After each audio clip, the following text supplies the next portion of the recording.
Alors, j'ai regardé TikTok récemment, et bon, c'est valable pour YouTube aussi. Et en fait, il y a plein de vidéos qui essayent d'expliquer l'astrologie sur TikTok, sur YouTube et tout ça. Et c'est des personnes qui n'ont pas fait beaucoup d'études en astrologie. Moi, ça fait 10 ans que je fais des études en astrologie, donc j'ai regardé, j'ai étudié avec une vingtaine de profs différents. Et j'ai sélectionné en fait les techniques qui marchent le mieux et les profs qui sont les plus sérieux. Il y a beaucoup de profs que j'ai étudié pendant une période de 3 à 6 mois et je me suis rendu compte que beaucoup des choses qu'ils disent ou eux-mêmes, ils sont biaisés sur beaucoup de choses et ils sont pas assez sérieux dans leur manière d'enseigner. Parce que bon, un enseignant, il faut vraiment qu'il est sérieux, c'est pas vraiment quelqu'un qui va faire la chose à moitié ou qui va apparaître pour moi comme quelqu'un qui est biaisé. Et des biaisés, il y en a beaucoup et c'est normal. Et je vais expliquer ça ensuite pourquoi. Bon, j'ai regardé cette vidéo-là, donc ça, il y a 1 million de vues, donc Lucie Uni. Ce qu'elle dit est en partie faux, parce qu'elle n'a pas une expérience d'astrologue, je pense. Ça c'est évident. Ou sinon, elle a juste la version occidentale, et la version occidentale grecque, il y a beaucoup de choses qui manquent en fait. Et je vais faire une comparaison en fait. Comparer, en fait, les Européens, ils sont très forts par exemple dans le football, et ils savent les règles de football, et les Brésiliens, etc., les Argentins. Ils ont une culture du football et donc la plupart des gens là-bas, même les femmes qui s'intéressent pas forcément au football autant que les hommes, elles savent c'est quoi un tir au but, elles savent c'est quoi plus ou moins une touche, etc. Ils ont vu ce genre de choses parce que ça fait partie de la culture. En Occident, on n'a pas la culture de l'astrologie. Les gens ils savent pas, par exemple, c'est quoi les récits de Rama, les récits de Krishna, etc. À moins que tu t'intéresses un minimum aux religions hindoues ou éventuellement aux religions chinoises aussi qui ont ce genre d'avatar. Bon, bien sûr, il y a aussi les avatars qui sont liés à Thor, etc. Mais ils sont beaucoup moins précis, ils sont beaucoup moins... Il y a beaucoup plus d'erreurs en fait. Et c'est comme l'astrologie grecque. Il y a beaucoup d'imprécisions parce que les textes n'ont pas été aussi bien gardés, archivés. Et c'est parce qu'en Inde, il y a une culture vraiment de l'archive et de garder les textes spirituels intacts. Et c'est parce que l'astrologie c'est lié à Surya, et Surya c'est le dieu soleil. Et en gros, les hindous, ils ont beaucoup plus en fait le côté solaire spirituel et du coup ils ont gardé les textes et même s'il y a eu un moment en fait pendant ce qu'on appelle le Dark Age, donc la période où il y a eu les tueries chrétiennes, là où quand on a brûlé les sorcières, etc., ces épisodes-là, ça s'est un peu passé un peu dans le monde entier en fait, et même en Inde, il y a eu beaucoup de choses qui ont été perdues en fait. Et là, il y a actuellement un regain de connaissances, et on vérifie les textes à nouveau, on fait des recherches, et il y a des nouveaux textes, des anciens textes qui sont redécouverts et qui sont retraduits. Et il y a beaucoup de personnes, en fait, comme mon professeur, qui, d'un point de vue scientifique, font des tests sur les techniques astrologiques. Et donc, ce que je fais, moi, a été vérifié statistiquement par des personnes qui ont plus de 30 ans d'expérience en astrologie. Donc, c'est des techniques vérifiées jour après jour. Moi-même, je vérifie si ça fonctionne. Donc, j'utilise les mêmes principes philosophiques de science, etc., pour vérifier que ce que je dis fonctionne. Bien sûr, il n'y a pas que la science, et il y a aussi des règles spirituelles à suivre, en fait, à savoir. Pas que Enfin, c'est pas des règles pour faire peur aux gens, en fait, c'est juste qu'il y a certaines choses qui existent d'un point de vue spirituel. Par exemple, la loi d'attraction, etc., ou le karma, ce genre de choses-là, qui existent et qui sont ignorées par la science. Donc il y a ça à prendre en compte aussi. Par exemple, J'ai discuté, enfin j'ai vu pas mal de vidéos d'un astronome qui était anciennement astrologue. Donc un astronome, c'est vraiment la science. Et il essayait d'expliquer pourquoi l'astrologie fonctionnait pas, parce que selon lui, c'était des biais, donc des bullshit, des conneries en français. Je crois que c'était un français, je sais plus si c'est un anglais ou un français, parce que moi, comme je comprends l'anglais, je fais plus la différence, et des fois je sais plus s'il est en train de parler anglais ou français, parce que pour moi, c'est l'un ou l'autre, j'ai une compréhension presque parfaite de ça maintenant. Et du coup, j'oublie, mais je crois que c'était en français, enfin, c'est peu importe. Et du coup, il expliquait pourquoi lui, statistiquement, pourquoi c'est faux l'astrologie. Et en fait, il ne sait pas une règle simple, c'est que il faut étudier un peu le tarot en fait pour comprendre l'astrologie aussi. Et il faut mettre les deux en lien en fait. Et mon prof d'astrologie fait aussi du tarot à travers l'astrologie. Du coup, il a ces cartes-là qui sont définies et qui sont en lien du coup avec l'astrologie. Et bien sûr, on peut aussi faire du tarot qu'avec les cartes et utiliser que l'intuition. Et du coup, je vais revenir sur ce TikTok-là en particulier, et surtout aux femmes, parce que les femmes ont beaucoup plus d'intuition. Et du coup, quand on fait un tirage de cartes, en fait, ça va fonctionner en fonction de ton intuition, et ton intuition va pas être forcément parfaite. C'est comme dans la science, quelqu'un qui fait des mathématiques, parfois il peut se tromper au niveau des calculs, et du coup son intelligence n'est pas parfaite. Et du coup, l'astrologie, quand on la fait d'une manière scientifique, on utilise le côté science, les mathématiques et tout ça. C'est pour ça que l'astrologie, normalement, c'est lié à Surya. Mais il y a aussi l'astrologie, enfin, il n'y a pas que le soleil, il y a aussi la lune. Et la lune, c'est le côté yin, le côté féminin. Et les femmes, elles ont plus ça. Et donc souvent, elles vont plus s'intéresser au tarot, ou utiliser des cartes, je sais plus comment ça s'appelle, les cartes avec les prédictions, où tu as des images sur les cartes, etc. Et c'est une aide, en fait, c'est un peu comme le tarot, mais beaucoup plus facile. Il y a beaucoup de femmes qui utilisent ça, et ça marche aussi. Et en fait, on peut ne pas utiliser de cartes du tout. Pour ceux qui ont beaucoup d'intuition, en fait, ils voient l'avenir, ils voient les événements, soit dans leurs rêves, etc. Donc les cartes sont juste une aide. Et on peut aussi utiliser, en fait, notre intuition directement. Je fais une petite pause. Et du coup, en fait, pourquoi j'explique ça? Parce qu'il y a des personnes qui ont beaucoup d'intuition, en fait, et même si les techniques qu'ils vont utiliser, ils ne les maîtrisent pas ou elles sont en partie fausses, ce qui est le cas ici, les techniques qu'elles utilisent, elles ne les maîtrisent pas selon moi, ou elles sont en partie fausses. Et du coup, ce qu'elle dit peut être vrai quand même, parce que si elle a une bonne intuition, en fait, ou si elle a de la chance, donc ça c'est le karma, je vais dire, le karma ou la chance, donc il y a Saturne, elle va quand même avoir la bonne réponse en fait. Mais ce qu'elle dit est faux d'un point de vue mathématique, d'un point de vue technique. Et c'est ça qui n'est pas pris en compte par la science aujourd'hui, c'est que, enfin, c'est peut-être pris en compte par la science, par exemple, ils expliquent ça, par exemple, quand tu joues au poker, que bah, tu as une certaine chance, tu as une chance sur deux, etc. Donc statistiquement, ils vont dire que c'est ça. Mais il y a autre chose aussi, et ça se voit quand tu tiens des cartes, ou quand tu étudies certains chrétiens aussi qui font des prédictions, se rendent compte. Prennent par exemple la Bible et ils ouvrent le livre au hasard. Et en fait, par exemple, ça tu peux faire le test chez toi. Hein. Tu prends la Bible ou tu prends un jeu de cartes, peu importe le livre que tu prends en fait, et tu prends une page au hasard. Et en fait, par exemple, je vais prendre l'exemple de la Bible. Hein.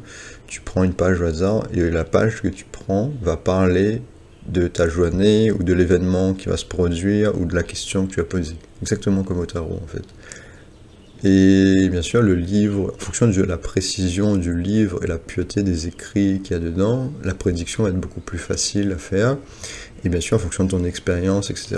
Mais il y aura toujours une partie qui va matcher en fait avec la réalité. Et c'est pour ça que beaucoup de chrétiens, ils sont anti-prédiction ou tarot, mais sans s'en rendre compte, ils le font de la même manière en fait. Tous les jours, quand ils prennent leur texte, ils se disent « Ah, c'est exactement ce qui s'est produit dans la journée, c'est exactement ce que je pensais qu'il allait se produire. Donc Jésus est vrai, Jésus c'est le Dieu unique et patati patata, et s'ensuit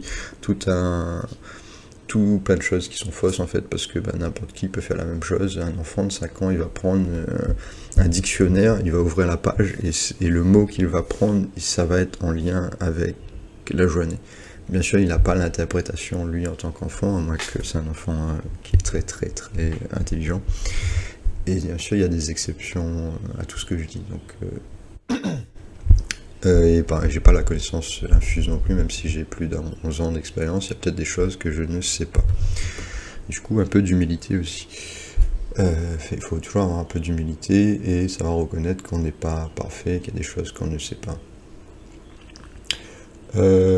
Pour revenir à un sujet qui est assez important, il y a deux choses que je veux parler, et je ne sais pas si je vais avoir le temps de parler des deux.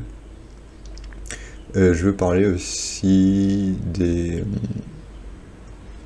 est-ce que tu es compatible avec une personne? C'est souvent ce qui est expliqué dans ces vidéos-là. Est-ce que tu es compatible avec des personnes? Pourquoi tu serais compatible avec Vierge, par exemple? Ou par exemple ici dans les secrets de Gémeaux, on critique Gémeaux, on dit que c'est des gens qui papotent, qui sont passés ailleurs, qui vont voir ailleurs, et ce genre de choses-là. Et ce qui est totalement en partie faux, en fait. C'est juste que la psychologie pour faire des prédictions, et en fait, c'est valable pour tout le monde, ça n'a aucun sens ce qu'ils racontent, parce qu'ils ne savent pas de quoi ils parlent, en fait. Et je vais expliquer tout ça, pourquoi les prédictions sont fausses. La plupart des gens qui font des prédictions, ce qui est dit est en partie faux, donc pour les raisons que j'ai citées auparavant. Et maintenant, je vais montrer par rapport aux techniques elles-mêmes pourquoi les techniques qui sont utilisées actuellement sont la plupart du temps fausses et ça ne fonctionne pas en fait, ou c'est juste en partie vrai. Du coup, voilà ce que je vais expliquer maintenant. Donc, par exemple, dans cette vidéo que j'ai regardée, elle utilisait Uranus ou Pluton. Je pense que c'est ce qu'elle a utilisé, les transits de Pluton qui arrivent dans le signe. Donc, les transits, ça fonctionne. Mais l'interprétation qu'on donne au transit est faux la plupart du temps. Et c'est pour ça que moi j'utilise quasiment jamais Pluton, Uranus et Neptune, parce que ce sont des planètes en fait qui sont spirituelles, qui sont liées aux cartes. Donc Uranus c'est lié au 1, 2, 3. Donc j'ai pas le bon... Normalement, c'est ça en fait qu'il faut regarder. En fait, Uranus, c'est la conscience du Jack, donc c'est lié au 1, au 2 et au 3. Neptune, c'est lié à la conscience de la dame, donc c'est lié au 4, au 5 et au 6. Et le roi, c'est lié à la conscience, à la destruction de l'ego, le 7, le 8 et le 9. Et donc ça, c'est Pluton, ça, c'est Neptune et ça, c'est Uranus. Et en fait, quand on devrait en fait expliquer qu'est-ce que c'est ces trois planètes-là avant de décrire c'est quoi un transit. Donc quand Pluton transite à travers par exemple Saturne, tu auras une destruction de l'ego saturnien. Donc il faut savoir aussi ce que ça veut dire Saturne, qui est la planète 7. Et donc là, quand il y aura Pluton, et c'est ce qui s'était passé récemment, hein, quand on avait Pluton qui était en conjonction avec Saturne, il y a les événements du Covid qui se produisent et il y avait aussi une éclipse qui se produisait en même temps. Donc c'est des choses qui sont extrêmement compliquées que moi-même je ne maîtrise pas totalement. Donc quand je vois des gens qui font des prédictions là-dessus et qui disent des choses qui sont fausses, et je vais expliquer aussi pourquoi. Pluton en fait c'est une planète qui fonctionne que dans les transits. Donc quand tu regardes la psychologie de quelqu'un et tu dis que Pluton, par exemple, si cette personne-là, elle est née, tu prends l'astrologie de cette personne-là, admettons qu'il y a un enfant qui est né ce jour-là, donc il y a 10 minutes de ça, il a Pluton dans le signe de Verseau, mais il n'y a pas que lui qui est né ce jour-là, et à cette heure-là, et qu'il y a Pluton, du coup, la seule différence qu'il va y avoir d'une personne à l'autre, en fonction de l'heure, c'est la maison. Mais Pluton, il va toujours être dans le signe de Verseau. Pour toutes les personnes qui sont nées ce jour-là, et même dans l'année, et même l'année suivante, et même l'année d'après, parce que Uranus, il va se déplacer très lentement. Si on regarde ici, au niveau de l'année, je rajoute une année, on va mettre l'autre écran, comme ça ne bouge pas. On a Uranus, il était où Uranus tout à l'heure? Il était dans le signe de Verseau.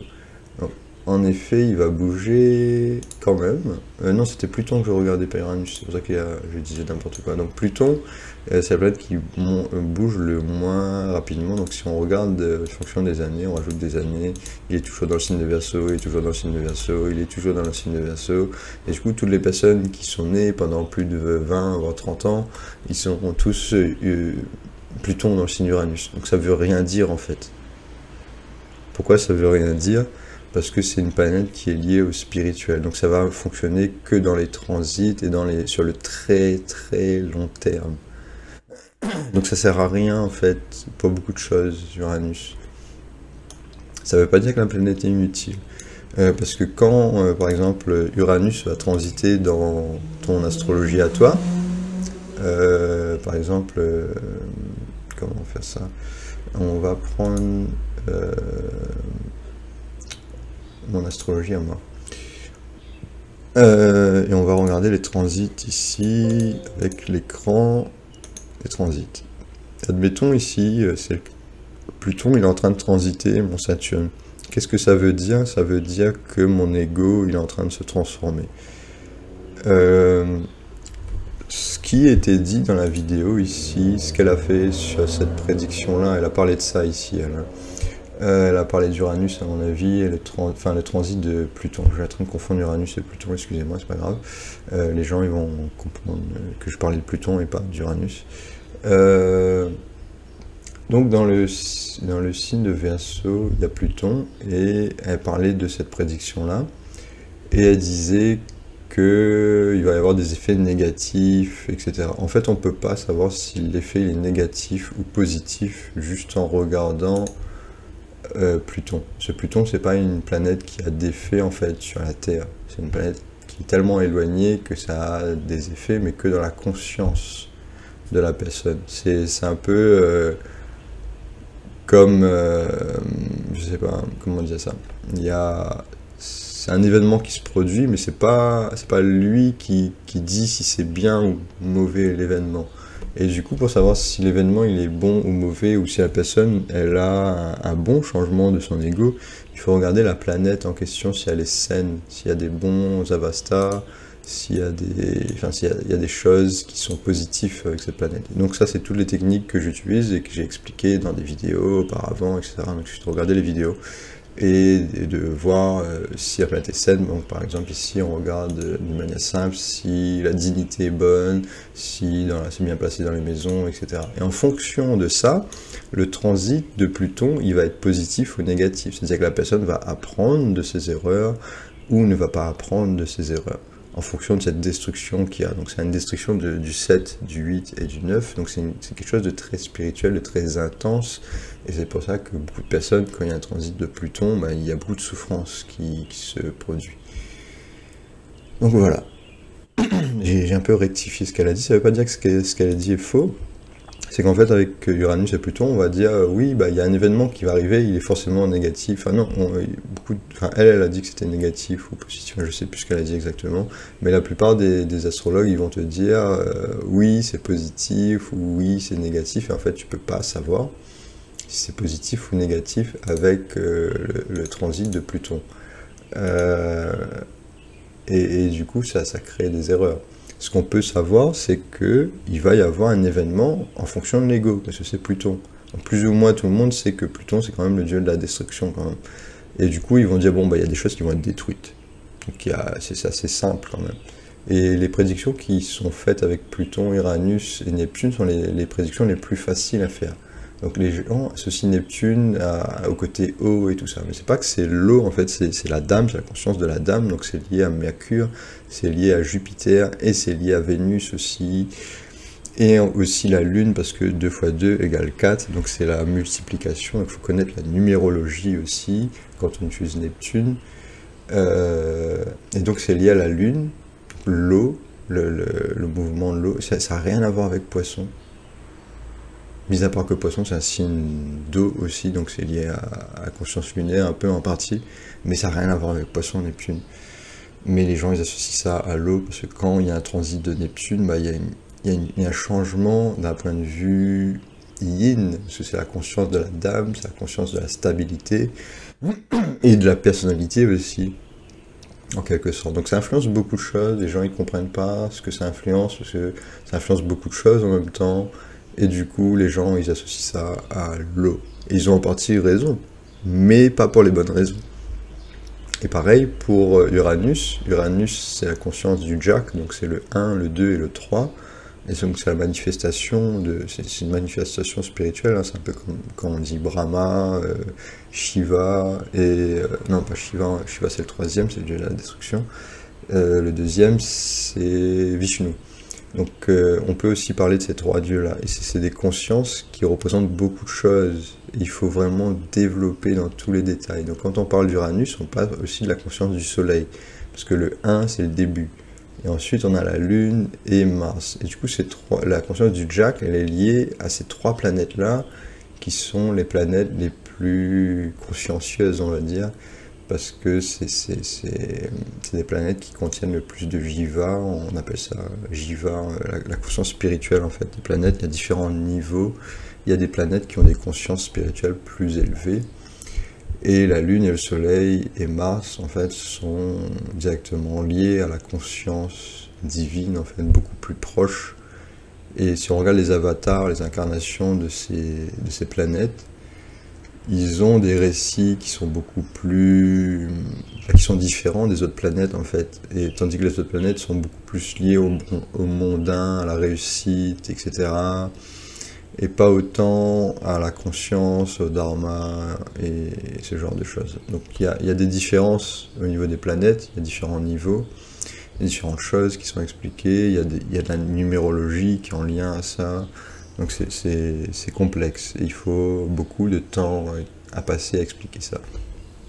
Donc si on revient, pour faire simple un peu, à ce qu'elle dit, par exemple, elle parlait de la pleine lune rose, donc en Scorpion, donc ça là-dessus elle avait raison, je pense, en partie. Donc on va revenir sur le moment. Et donc on va avoir une pleine lune en Scorpion. J'ai la bonne date ici, lune en bélier actuellement. Elle va arriver dans le signe de Scorpion quand ce sera la pleine lune, donc dans quelques jours. Je n'avais pas encore vérifié ce qu'elle a dit, j'avais juste regardé de tête, comprendre de tête ce qu'elle avait dit, je n'avais pas regardé encore dans mon logiciel. Et du coup, on aura la pleine lune dans cette tranche d'heure-là environ. Et du coup, ceux qui ont la lune en Scorpion, ils vont avoir des difficultés parce que, enfin, ceux qui ont ascendant Scorpion, ils vont, soi-disant, avoir des difficultés, etc. Je vais pas parler trop de prédictions, parce que c'est vraiment compliqué. Et il faut faire beaucoup de recherches, expliquer beaucoup de choses. C'est pas le but de la vidéo ici, c'est pas de faire quelque chose de précis, c'est vraiment d'expliquer pourquoi certaines choses sont fausses. Et les pleines lunes et les éclipses, là il y a presque une éclipse aussi en même temps parce qu'il y a Raoult à côté. C'est vraiment des choses qui sont pas faciles à expliquer. Et du coup, je vais pas expliquer pourquoi ici c'est en difficulté. Et la Lune, c'est une planète qui est particulière aussi, qui a des dignités qui changent beaucoup et qui au bout de quelques jours, va changer de signe. Donc, c'est pas forcément quelque chose que tu vas ressentir sur le long terme. Et du coup, quand on fait des prédictions sur les éclipses, sur la pleine Lune, on peut se tromper facilement en fait parce que ce qu'on ressent va changer rapidement. Donc quand la Lune est en Scorpion, il y a des choses qui se passent, il y a plus d'accidents, etc. Parce que la Lune est mal placée en Scorpion. Et les gens ils sont un peu aveugles en fait. Ils sont aveugles parce que la Lune c'est ta capacité à voir les objets, etc. C'est lié au sens. Donc c'est la Lune exaltée dans le signe de Taureau qui est liée au sens. Quand elle est dans le signe de Scorpion, les gens ils vont pas utiliser leurs yeux, ils vont pas utiliser leur sens, ils vont pas ressentir les choses autant. Donc c'est pour ça que c'est lié aux émotions dans le signe de Taureau. Et les gens qui ont la lune en taureau sont des gens qui sont très stables émotionnellement. Donc ça représente la stabilité en fait émotionnelle. Ici, je vais pas faire de prédiction, même si j'en ai fait en partie inconsciemment en expliquant en fait de la psychologie.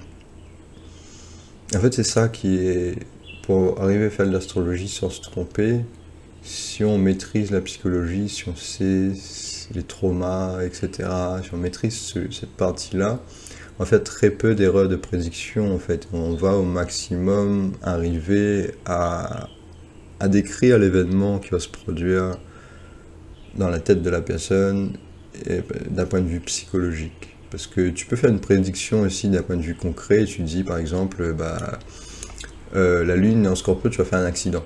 Déjà ça va être faux, parce que pas tout le monde va faire un accident, et seulement ceux qui ont un karma lié à un accident à un moment précis, donc il faut regarder les autres chartes, les autres divisions pour être sûr, et du coup en fonction de la personne, tu vas jamais savoir vraiment quelle personne va faire un accident, à moins de fouiller vraiment beaucoup dans l'astrologie de la personne.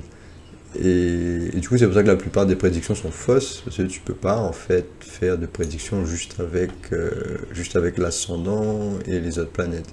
Il faut regarder beaucoup plus de choses que ça. On a les périodes, on a des divisions, des sous-divisions.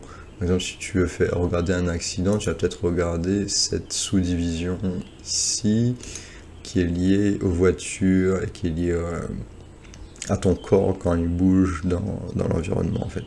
Donc, par exemple pour un pilote de rallye, c'est important d'avoir des planètes exaltées ici. Donc lui, par exemple, la personne qui est née le 15 mai 2033 à 17h, son Vénus il est faible, donc elle va avoir du mal à être pilote de rallye, je pense, cette personne-là, à moins qu'il y ait autre chose, toi, qui aide beaucoup.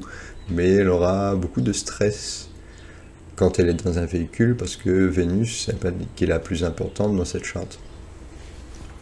Et là, Vénus est en débilitation dans cette charte-là. Donc peut-être, on imagine, moi je vais dire quelque chose, je vais donner un exemple qui est faux ici, en partie je pense, mais si par exemple on a quelqu'un a beaucoup de problèmes dans le signe de Scorpion dans cette charte-là, et que la Lune ici atterrit dans le signe de Scorpion en même temps, il y a peut-être un transit qui va s'effectuer à ce moment-là, et qui va justement créer un accident. Mais bon, là j'ai dit une bêtise, je pense pas que c'est ça, mais je donne un exemple ici que les sous-divisions, parfois il y a des transits qui se produisent, et c'est de l'astrologie qui est vraiment très minutieuse, très complexe, et que ça demande vraiment un astrologue pro qui utilise ça tous les jours, qui a beaucoup d'expérience dans ce domaine des prédictions, ce qui n'est pas mon cas. Donc c'est pour ça que j'ai dit que peut-être ce que je dis ici est faux, parce que je ne maîtrise pas cette partie de l'astrologie. Moi je fais des prédictions, mais pas avec ces outils-là, parce que je ne les maîtrise pas encore, j'ai assez d'humilité pour dire que je ne les maîtrise pas, et c'est pas quelque chose que j'ai assez fouillé. Par contre, il y a beaucoup d'autres manières, beaucoup plus simples de faire des prédictions sans les transits. Et c'est pour ça que les astrologues grecs, occidentaux, etc., ils ont beaucoup de difficultés à faire des prédictions, parce qu'ils font un focus que sur les transits, et les transits sont extrêmement compliqués en fait, c'est vraiment de l'horlogerie minutieuse, et qui prend beaucoup de temps.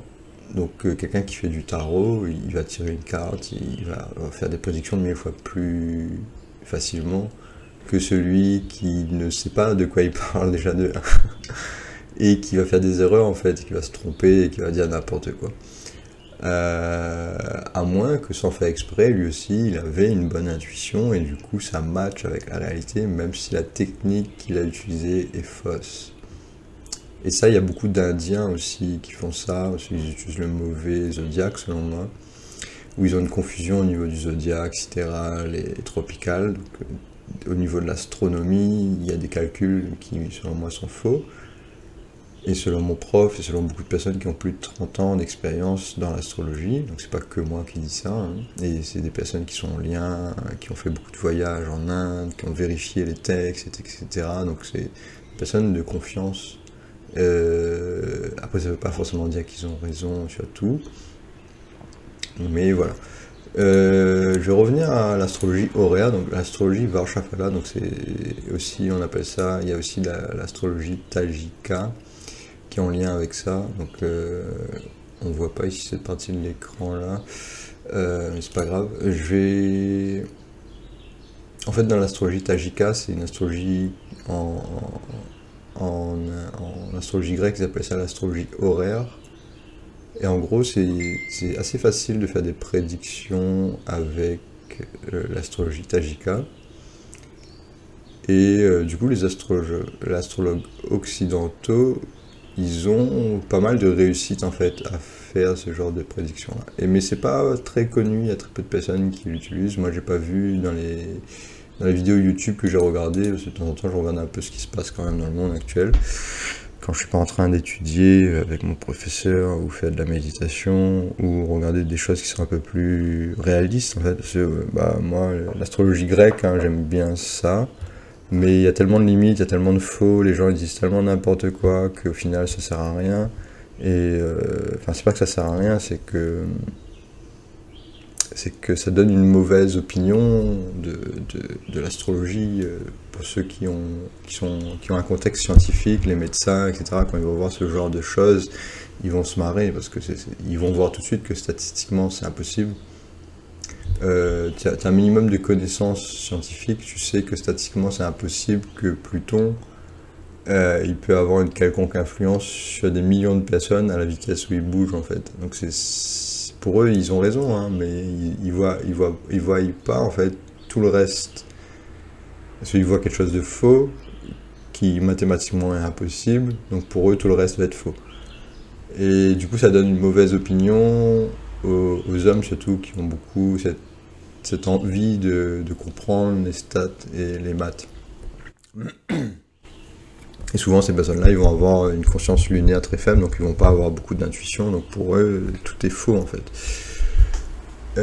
Et en Inde, on a beaucoup d'hommes qui s'intéressent à l'astrologie, parce que là-bas, l'astrologie et l'astronomie, c'est fusionné, donc il y a beaucoup de calculs, et une fois que tu arrives à maîtriser les calculs, donc une fois que tu as 5-6 ans d'expérience en astrologie, enfin en astronomie plutôt, parce qu'ils ne dissocient pas l'un de l'autre, eux. Donc ils ont beaucoup d'expérience en astronomie, et en même temps ils étudient la numérologie, etc. Donc quand ils font des calculs, en fait, ils ont les deux consciences, eux. Donc c'est pour ça que je faisais référence aux Européens, ou aux Brésiliens, etc., ou Argentins. Ils ont la conscience du football, ils ont les textes, etc. Enfin, ils ont pas les textes, ils ont leur culture qui est liée à ça. Et en Europe, nous, on n'a pas cette culture-là qui est liée aux textes de la Mahabharata, etc., où il y a des récits, où on parle en fait des incarnations des planètes directement. Donc on a un peu ça chez les Grecs, mais ça a été dilué, ça a été... Voilà, quoi, c'est pas autant précis, malheureusement.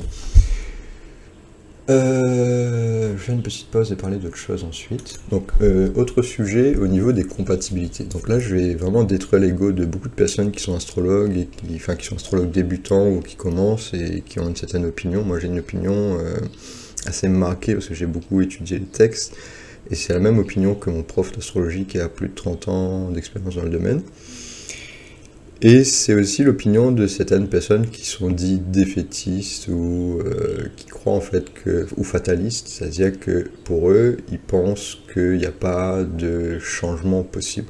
Moi, c'est pas mon opinion totalement. Je pense qu'il y a certaines personnes qui arrivent à changer en fait leur astrologie, ou enfin, pas vraiment changer leur astrologie, qui arrivent à contredire ce qui est écrit dans leur astrologie. Il y a très peu de personnes qui arrivent à faire ça, à mon avis.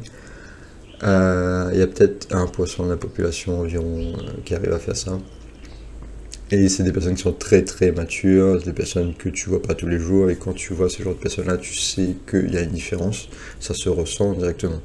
Donc c'est pas le monsieur tout le monde. Le monsieur tout le monde, son astrologie, il va la voir, on va lui décrire qu'il y a une destruction de l'ego, on va lui dire par exemple il y a un transit ou patati ou patata, et il va voir l'événement, et pendant un bref quelques secondes, il va se dire oui, mon comportement, il est comme ci, il est comme ça, et après ça va rentrer par une oreille, ça va ressortir par l'autre, et il va pas réussir à se changer lui-même. Donc tout ce qui est self-développement, etc. Moi j'ai beaucoup étudié le phénomène et je me suis étudié moi-même, hein, j'ai fait beaucoup de pratiques là-dedans. Et j'ai regardé aussi les transits, ce qui se passe un peu dans ma vie, de temps en temps en fait. Je regarde aussi les transits, même si je ne maîtrise pas totalement. Mais par exemple, ici, admettons que j'ai du mal à méditer. On va reprendre la charte ici. Ça, c'est quelque chose qui est arrivé. Hein. Admettons que j'ai du mal à méditer ou je suis dans une période difficile. Et je me dis, ouais, bah, j'arrive pas à m'en sortir.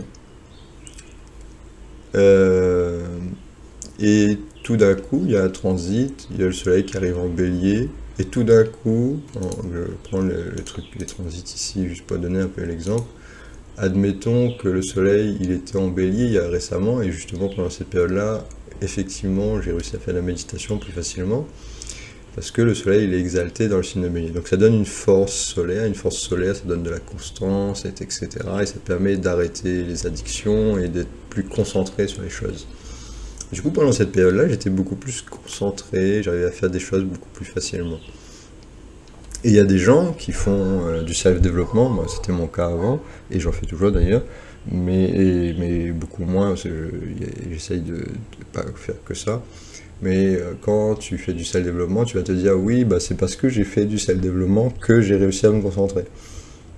Et du coup, au moment où le soleil il transite dans le signe de bélier, tu vas faire ah oui, c'est moi qui ai fait, c'est moi. Et en fait, non, c'est pas toi, c'est le transit qui est en train de passer. Et en fait, tu suis en fait ce qui est écrit dans ta charte astrologique. Donc par exemple, si ton soleil il est fort, et ben au moment où le soleil il s'approche du bélier, bah, tu vas te sentir plus fort, tu vas sentir ton ego masculin qui va dire bon il faut que je fais des choses, il faut que je sois actif, il faut que je fais de la méditation, il faut que j'arrête de boire de l'alcool, enfin tous ces trucs là en fait, toutes ces choses là qui te permettent d'être stable, et ben sont liées au transit. Il n'y a pas que les transits, hein, mais il y a la manière la plus scientifique de l'expliquer c'est par les transits. Donc c'est pour ça que là, actuellement, j'utilise les transits. Donc, et c'est quelque chose de simple que j'utilise, parce que j'utilise que la première charte. Ça ne veut pas dire que dans les autres chartes, ça va être vrai. Par exemple, la 60e charte, qui est beaucoup liée au spirituel, le signe du soleil, je crois qu'il prend à peu près une semaine, enfin je sais plus exactement, on va regarder ensemble, parce que j'ai pas toutes les dates correctes hein, dans ma tête. Donc si on change de jour, là on voit que le soleil a changé de signe déjà, en un jour. En quelques heures, le soleil va changer de signe en fait, il va être plus dans le même signe. Donc si le soleil est dans le signe de balance ici, ce que tu vas ressentir, c'est pas de l'attachement spirituel, c'est une débilitation du soleil. Donc tu vas pas te sentir connecté d'un point de vue solaire à l'astrologie au moment où le soleil est dans le signe de balance ici. Mais en même temps, il peut être dans le signe de bélier, dans les transits à ce moment-là, donc dans la charte principale. Donc tu peux ressentir d'un point de vue concret de la méditation, et en fait tu es juste en train de souffler et tu n'es pas connecté à Brahma ou à Dieu ou à Surya ou peu importe la planète que tu es en train d'essayer de travailler. Donc il y a tout ça qui se produit en même temps, et du coup c'est extrêmement complexe, extrêmement détaillé. Et en fait, un astrologue qui a juste 1 ou 2 ans d'expérience ne peut pas arriver à ingérer autant de données, à moins qu'il est passionné par ça. Donc il y a peut-être des Indiens, etc., ou des personnes qui sont dans l'ésotérisme, qui sont nées dans des familles comme ça, et qui ont par exemple beaucoup de conscience liée à la numérologie, aux cartes, au tarot, et du coup qui arrivent à faire ça naturellement. Et du coup, leurs prédictions à eux sont vraies. Mais pas parce que leurs techniques sont bonnes, mais c'est parce qu'ils ont... Enfin, après, il y a peut-être aussi dans des cercles ésotériques, chrétiens ou autres, des techniques qui ont été gardées et qui fonctionnent, qui ont été testées. Mais c'est pas des choses qui sont connues du monde actuel. Sur TikTok, tu vas regarder une vidéo sur TikTok, on va parler ici de Gémeaux. Justement, je vais parler maintenant des compatibilités, par rapport à ce que j'ai dit. Par exemple, quelqu'un qui est Gémeaux, ils vont dire oui, bah, je suis pas compatible avec ces gens-là parce qu'ils parlent trop, c'est trop déplaisantin, c'est des gens qui rient et tout ça. Et moi je suis sorti avec quelqu'un qui disait ce genre de choses-là, qui détestait les Gémeaux. Moi j'ai la Lune en Gémeaux et Mars en Gémeaux. Et elle détestait les Gémeaux parce que en fait elle a Raoult et Saturne ici, et du coup elle détruit ce signe-là inconsciemment sans faire exprès.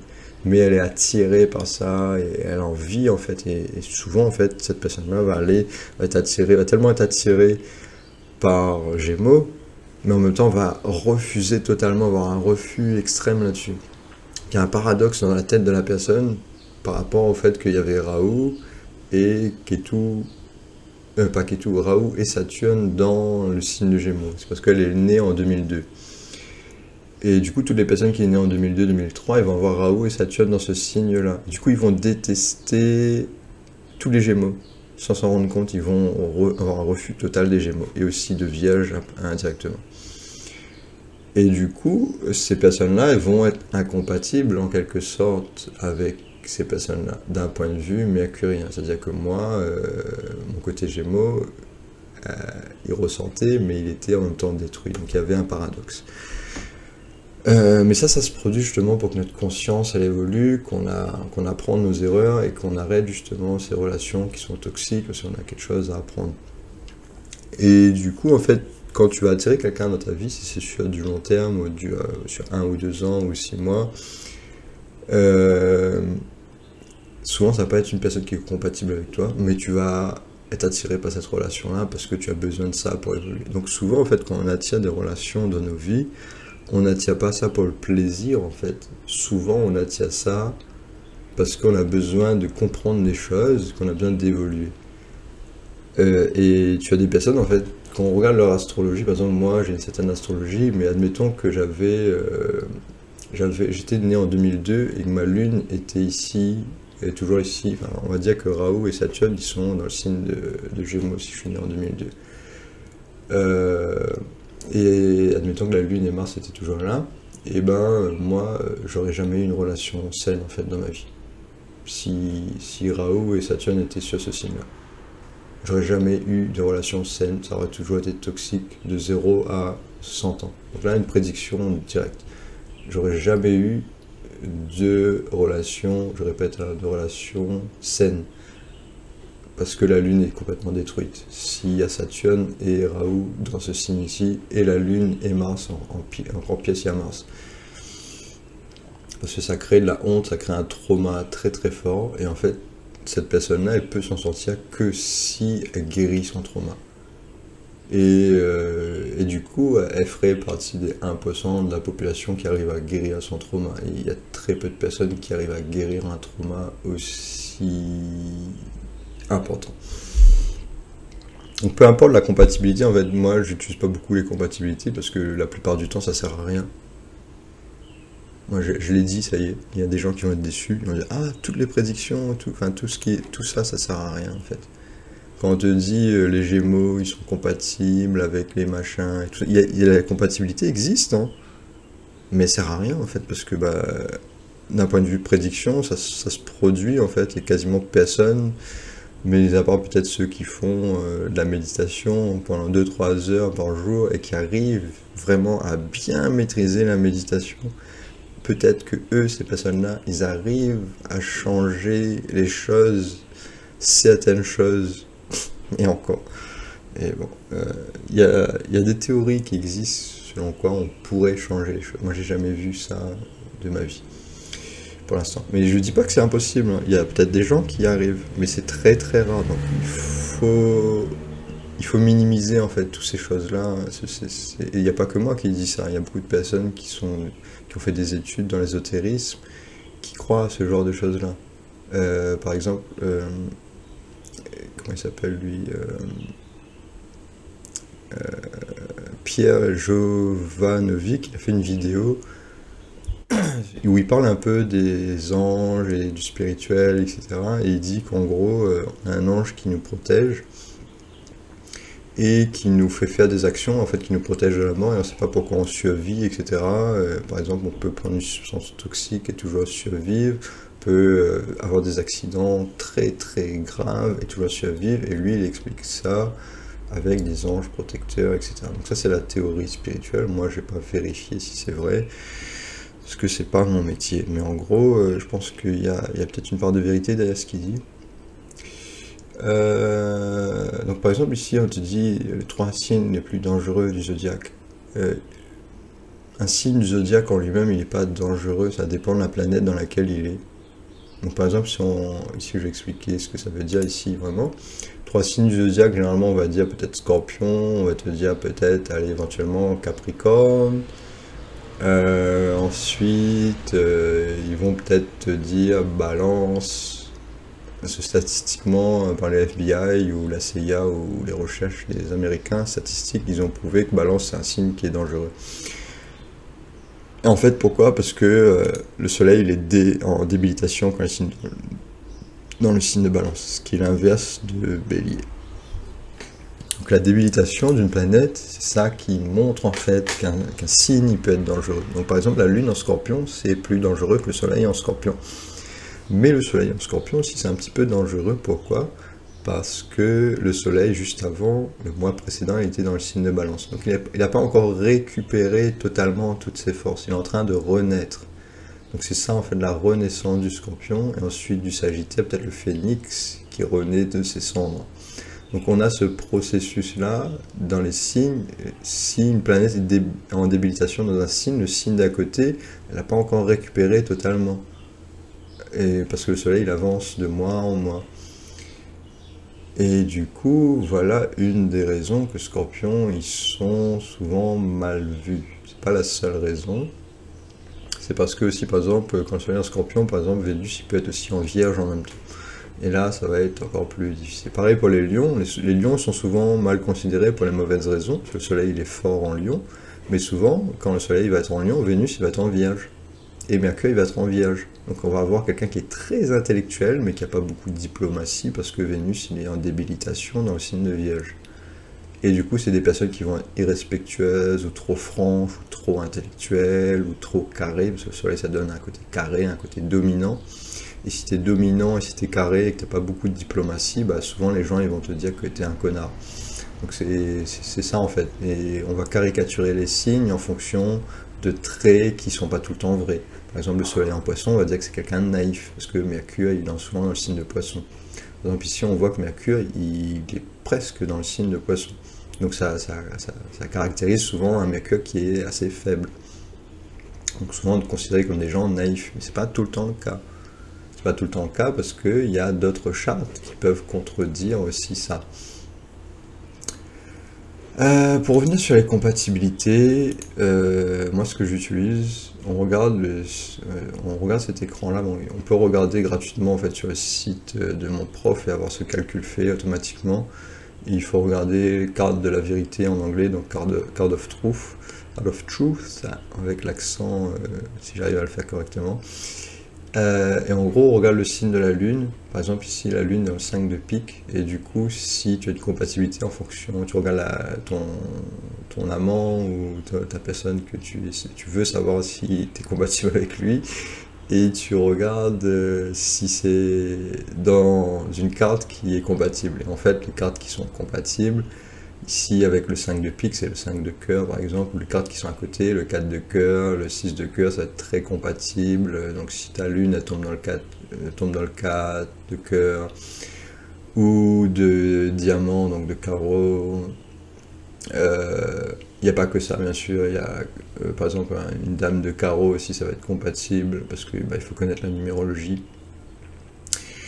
Et du coup, c'est tout un cours qui définit la compatibilité sur les cartes. Et ça fonctionne quand même vraiment très bien. Et ce qui fonctionne très bien aussi, c'est regarder la carte principale et l'écliptique.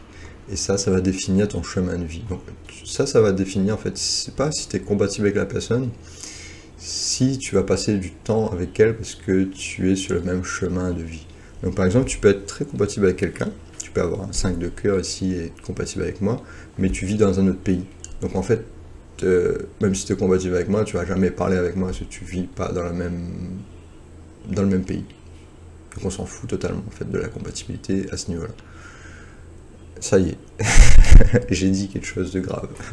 Et en gros, si par exemple tu as la même carte ici, donc si par exemple si ta carte elle est compatible avec la mienne ici, au niveau de l'écliptique, tu vas pouvoir passer du temps avec moi et avoir une relation avec moi. Mais tu vas pas être forcément compatible avec moi. Mais tu vas passer du temps avec moi. Donc la compatibilité, là, elle est plus importante. Et donc c'est pas que la compatibilité qui est importante. Tu peux être compatible avec des millions de personnes que tu croises dans la rue, mais tu vas jamais passer du temps avec eux, donc on s'en fout totalement de la compatibilité. Donc les gens ils sont sur la compatibilité, pendant des heures et des heures, donc ça sert à rien en fait la plupart du temps, malheureusement. Et ça, il faut des gens pour le dire, il faut des gens qui ont assez d'expérience. Par exemple, ici, ils te disent Sagittaire, les pieds à défaut du Sagittaire. Donc, les pieds à défaut du Sagittaire, c'est qu'ils n'aiment pas trop parler, ils sont assez solitaires. Et la plupart du temps, ils vont être compatibles justement avec les personnes qui parlent beaucoup. C'est-à-dire l'opposé, les opposés s'attirent, ils vont être compatibles avec les Gémeaux. Parce qu'ils n'aiment pas trop parler. Sagittaire, c'est le signe opposé. Donc la conscience interne, on va dire, l'intelligence interne. Tandis que Gémeaux, c'est plus la communication, la recherche, Sherlock Holmes, etc. Donc c'est pour ça que moi, j'aime bien rechercher les choses, j'aime bien comprendre d'un point de vue théorique, d'un point de vue scientifique, mais que c'est la science, en partie la science occidentale. La manière qu'ils font la science est beaucoup liée à Mercure. Et ça, c'est le concret, donc c'est statistique, c'est par exemple que tu as un Mercure qui est exalté dans le signe de Vierge, ce qui n'est pas mon cas du tout. Et bien tu vas beaucoup t'intéresser vraiment aux statistiques et tu vas être précis. Pourquoi moi j'aime bien la précision et les statistiques? C'est parce que Mercure c'est quand même ma planète personnelle et dans des chartes elle est très bien placée. Mais si d'un point de vue concret, moi j'étais né, par exemple le soleil était en Lion et Mercure était exalté dans le signe de Vierge, et ben à l'école j'aurais été beaucoup plus doué dans la prise de notes, j'aurais beaucoup fait moins d'erreurs d'orthographe. Si on regarde mes vidéos, quand je publie des vidéos, on lit un peu ce que j'écris, on voit qu'il y a des fautes d'orthographe. Parce que si on regarde ici Shadbala en fait, ça te donnait la force de la planète et mon Mercure il est pas si fort que ça. D'ailleurs que j'ai un peu changé l'heure de naissance là, donc c'est ressorti un peu plus faible. Mais normalement mon Mercure est un petit peu plus fort que ça. Là il ressort un peu plus faible parce que j'ai mis 17h30, mais mon Mercure est pas si faible que ça. Mais du coup, ouais, si mon Mercure était en exaltation, bah, à l'école, j'aurais pris des notes, j'aurais été beaucoup plus considéré comme intelligent d'un point de vue concret, j'aurais de meilleures notes à l'école, parce que bah, j'aurais une meilleure mémoire, parce que je prends des notes tout le temps, du coup je relis mes cours, je suis très carré, je suis un peu comme une secrétaire, en fait, qui est très rangée dans ce qu'elle fait, et du coup qui peut faire un métier qui est lié à la science, et qui est reconnu par la science, la médecine, etc. Donc c'est pour ça que quand on a beaucoup de planètes dans le signe de Vierge, où on a le Soleil en Lion, etc., et les planètes comme Vénus et Mercure qui sont souvent à côté vont souvent tomber dans le signe de Vierge aussi, et ben on aura des médecins, on aura des infirmiers, on aura des personnes de science d'un point de vue concret. Et l'inverse est vrai, quand le Soleil est en Poisson, et que Mercure, souvent il va être faible ou beaucoup moins fort, ben on va être des personnes qui est lié au spirituel, le côté poisson, etc. Et du coup, par contre, le soleil, il est proche de l'exaltation. Et du coup, là, on a une conscience qui est aussi spirituelle et qui est liée à la terre parfois. Donc, le signe de bélier, j'ai fait des vidéos là-dessus. Je ne les ai pas tous publiés encore, mais il y a vraiment beaucoup de choses. Il y a le signe de bélier. Du coup, voilà pour cette vidéo. J'espère que j'ai pas trop effarouché les égos de certains.